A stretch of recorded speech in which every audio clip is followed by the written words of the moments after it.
Yo, it's your boy Jay Besser. Real quick, I want to do a video on Mike Tomlin, all right? Something that's trending around the NFL right now. I just dropped season 3, episode 30 on YouTube. Please go check that out. Me and Jared do address the Mike Tomlin situation. And if you see my facial expressions while Jared was talking, the reason why I'm making those faces and doing those gestures is because Jared literally hit everything on the money.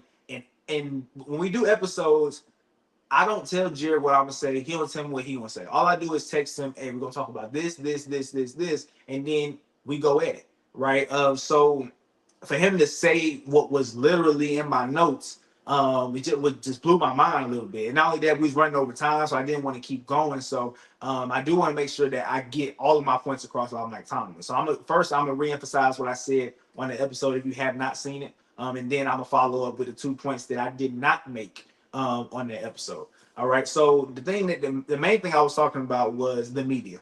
Okay, the media means a lot to me because I want to be them one day. Right. What we're doing right now, this podcast, this is a form of media, but it's small. Right. It's real small. Right. I don't have a lot of subscribers. I don't have enough followers. It's small. Right. We're trying to grow. But if I want to be ESPN, I want to be like Fox Sports, I want to be like CBS Sports, Barstool Sports, those mainstream medias, right? Then I look up to them because what they say, they're the experts.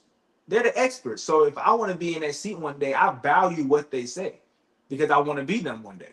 So the experts this year, going into the past couple of years, actually told us that that Mike Tomlin's going to have his first ever losing season. That's what I heard. Vast majority, right? I say about 85% of the mainstream media said that Mike Tomlin gonna be below 500. Okay, and then this year, y'all said that he was gonna be below 500, and he went above 500. Not only did he go above 500, he made the playoffs. If you said that this team was going to be below 500, clearly you thought this roster wasn't good enough, right? So if Mike Tomlin took a roster that you didn't think was good enough to the playoffs, why are we talking about moving on from Mike Tomlin? That bothers me. People that said that we was going to be bad this year, aka Stephen A. Smith, who's a Steelers fan, said that we had fourth place written all over us. That's what he said. It was the exact words. We have fourth place in the division written all over us. And now he's talking about how Mike Tomlin needs to get it together in the playoffs. Well, you said we wasn't going to the playoffs in the first place.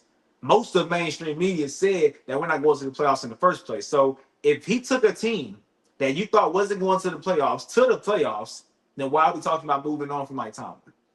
It doesn't make sense to me. Now let me address the elephant in the room. 5 straight playoff losses, right? 8 years without a playoff win.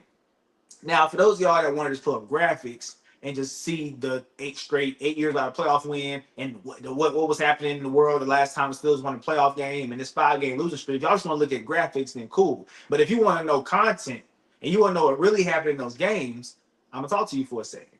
All right, because if we go back to Jacksonville, that's what his losing streak started, right? Blake Bortles in Jacksonville, the Steelers lost in the divisional round, I want to say, at home. That game, I have no excuses. Right, we lost to Blake Bortles in the playoffs. That is bad. That is horrendous. Do not get it twisted. I'm not letting Mike Tomlin off the hook for that. It was bad. Right, we had the better team. We had Le'Veon Bell, Antonio Brown. We had no business losing to that Jacksonville team. But when you look at the next 4 losses, right, in this 5-game losing streak, there's content in these losses that people you're missing. All right, the Browns at home. This was during COVID, right? No fans. The very first play of the game, Marquise Pouncey, who was a future Hall of Fame center, the second best center in Steelers history behind Mike Webster, for those of y'all who know who Mike Webster is, he snapped the ball over Ben's head the very first play of the game. And the Browns were covered it for a touchdown. So it's 7-0 in the blink of an eye, right? Then the very next drive, Ben throws an interception, right? And then in the second quarter, with 10 minutes and 15 seconds left, so 20 minutes of football had been played, Ben had a total of 3 interceptions. And we was down 28-0 just like that.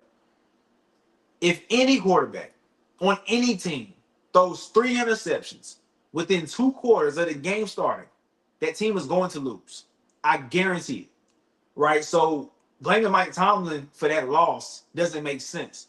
It doesn't make factual sense because Ben had the worst 20 minutes of football in his career that day, and it led to a loss.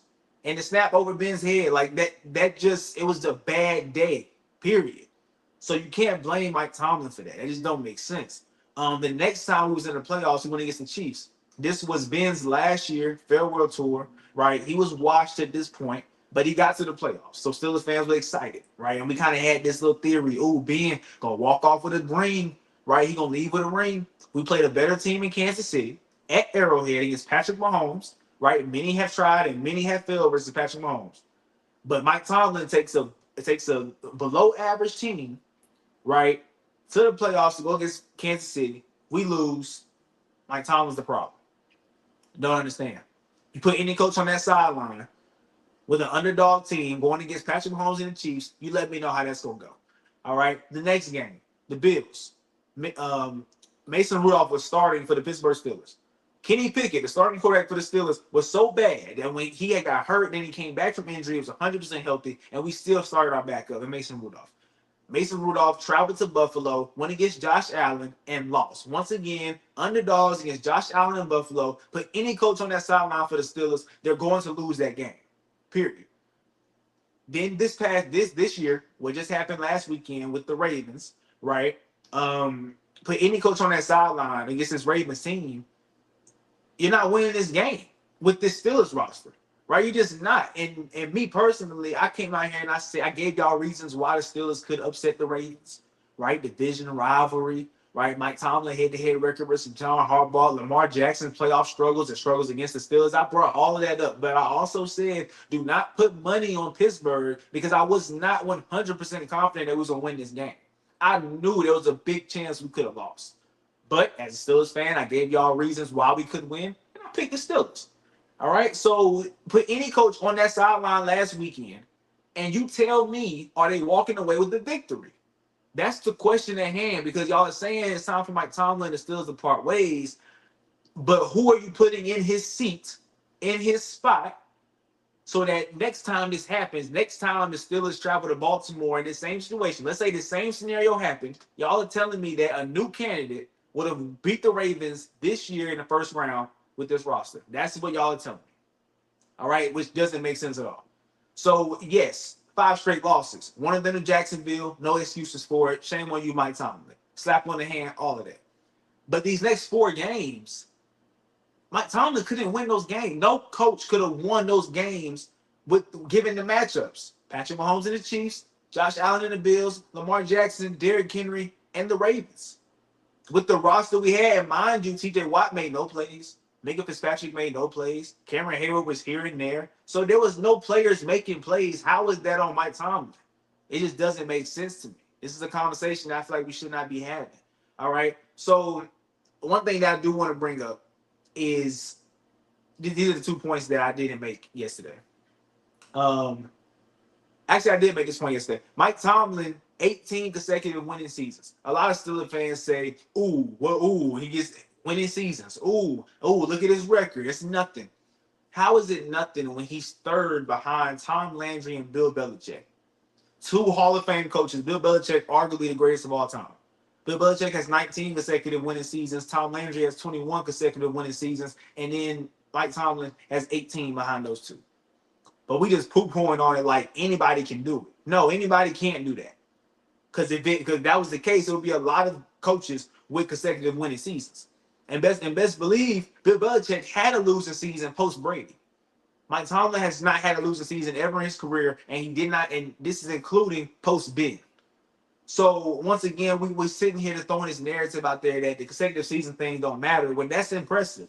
That's going to put him in the Hall of Fame because not a lot of coaches can do that. And the 2 coaches that have done it are first ballot Hall of Famers, no doubt. So people that just poo-pooing on it, they don't make sense. Y'all just diminishing the man for no reason when he's doing something that your coach can't do and your coach have not done and your coach will not do. All right. Then these are the points that I wanted to make yesterday that I did, on the episode that I just posted that I did not make. Okay. Who's replacing Mike Tomlin? Let's say the Steelers do get rid of Mike Tomlin, which is not happening, by the way. It's already been said that they're not moving on, but people still believe they should move on. Who's replacing Mike Tomlin? I'll wait. Because with Mike Tomlin, you're guaranteed a floor of 500. You're guaranteed that every single year. The Steelers will never go through a year where by week 8, we hanging up the gear. We're like, oh man, no point cheering no more. The season's over. Waiting for the draft. Waiting for the draft. That has never happened. It never will happen with Mike Tomlin. But if you bring in another candidate, you're taking that risk because mainstream media, right? People making the big bucks, people on TV, they told us that this roster was not good enough to go above 500. But Mike Tomlin took that roster above 500. What candidate is going to take this roster that nobody thinks is good above 500? I'll wait. And what happens when they go below 500? Or what happens when they miss the playoffs the year after Mike Tomlin leaves? And then what? Don't apologize. Don't say, oh, well, Mike Tomlin back. No. Don't do that. Because y'all want a new candidate just come in like there's people that can just replace Mike Tomlin. It's not true. People can't just come and replace Mike Tomlin. So this is a big reason why I'm saying he ain't going nowhere and he shouldn't go anywhere because nobody's going to just come in and do what y'all think he should have been doing these past couple of years. Nobody. All right. And then also, I just think that this whole conversation is stupid to me. All right. I get it. The record doesn't look good. The resume doesn't look good over the past 8 years. But when you look at those games outside of Jacksonville, you really tell me what game is Mike Tomlin's fault, and I'll have a conversation with you. But you can't. Browns game, your Hall of Fame quarterback played terribly in the first quarter and the next 5 minutes of the second quarter. And then your Hall of Fame center snaps the ball over his head, give him 7 points. That's not Mike Tomlin's fault. He loses as an underdog to Mahomes and the Chiefs, Josh Allen and the Bills, and Lamar Jackson and Derrick Henry and this Ravens team, who the media tells me is going to the Super Bowl this year. Like, I just don't understand. Yes, the record looks bad. But if you really want to look at it, which y'all should, versus just looking at graphics, if you really want to break down these matchups, break down these games, what game was Mike Tomlin supposed to win? None of them. And as a Steelers fan, all of those games, I had a big feeling we was going to be first-round exits. Against the Chiefs, yeah, we're probably not going to make it. There was that optimism because it was Ben's last ride, but that's fairy tale stuff, right? Lost to Mahomes and the Chiefs. Against the Bills, man, Mason Rudolph started. And is there a chance we can catch him lacking? Not really, right? But lost. Cool. We lost to the Bills. Then this year, I might have sold Wolf tickets. I said, hey, we can win because of this. I said don't put money on it because I had a strong feeling the way we've been looking, probably not going to win. Now, that 5-game collapse that the Steelers had this year, you can point at coaching if you want. That's cool with me. But I saw, because I watched every game, I saw the O-line get worse in that time span. I saw the defense stop making plays in that time span. We're built on defense making plays. So it's a lot more than just Mike Tomlin. Everybody's swerving down that it's just Mike Tomlin. No, it's not. And it's not. And when you look at the playoff record, it's not even him. It's just not. Because tell me what coach would have different results over these past 4 games? No coach. So, like I said, to me, this is just it's a crazy conversation to have. Mike Tomlin goes through this every year, and it's not fair. And I don't think it's fair at all. Steelers fans are ungrateful because I see some Steelers fans saying that they rather tank than go to the playoffs and lose in the first round. That's just a loser mentality, in my opinion. You want to tank and give the season up? Be my guest. Actually, go to the Raiders or go to Tennessee. Go to these sorry franchises that wish they had a Mike Tomlin. Because I have friends that have teams that 1 year they're in the playoffs, 1 year they're bad, 1 year they're in the playoffs, 1 year they're bad. And they said they would love to have a floor of 500. They would love to have a big chance to go to the playoffs every year versus being done by week 12, sitting their starters, right, playing a bunch of backups, trying to see what they got for the future, right? Nobody wants to do that. But clearly Steelers Nation wants to take a chance and go try to do that. Because like I said, what candidate is out there just waiting to be picked up to come and turn this franchise around? There's nobody out there. So, like I said, this conversation was pretty much pointless. Because Mike Tomlin not going nowhere. But I did want to make this video to make sure that I got all my points across and cross all my T's and dotted all my I's. All right. But I appreciate y'all for listening. All right. Please tune in on Friday for me and Rail. We're gonna do our picks for divisional round and our bets for the divisional round. And then also please go check out season 3, episode 30. Me and Jerry got a really good episode. Like I said, we addressed Mike Tomlin, but I wanted to make sure that I got all my points across. All right. So appreciate y'all for listening. Y'all stay blessed. Much love. I'm out.